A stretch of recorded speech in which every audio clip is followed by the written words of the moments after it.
erkakka kelishasan? Yo'q. Aytishlaricha bolalar bekorga noz chekmaydi ekan. Bitta chiroyli qizni ko'radi ekan, uju bo'ldi, nozda chekib olar ekan. Kuni-tun ashna qilib yashaydi ekan bolalar. Ashunda nima biz qizlar, chiroyli qizlar endi bolalar noz cheksa biz variant bo'lyapmizmi yigitlarga? Bolalar mana shunaqasiga huy deb noz chekib olsa, nima deysizlar yigitlar? Bari 100% bu yerda babniklik qilasizlar, bu yerda har xil gaplar gapirasizlar, lekin dadasi dedirish nishbu bo'lyapti to'ydan oldin. To'ydan 3 kun oldin. Dadasi dedirish nishbu bo'lyapti. Rosa o'zbeklarni yetim qiyin etdi bolalar shunaqa gapiradigan, haliginaqa qilib qoldi ekanda yetim. Ay to'mayakam deydigan darajaga uchirib qoldi ekanda yetim. Yuragimizni bunaqa qilib olishma bizni.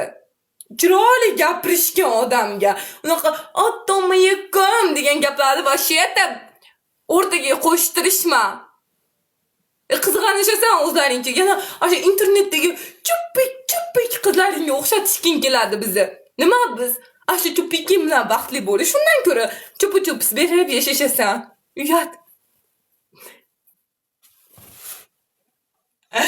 Voy yetim.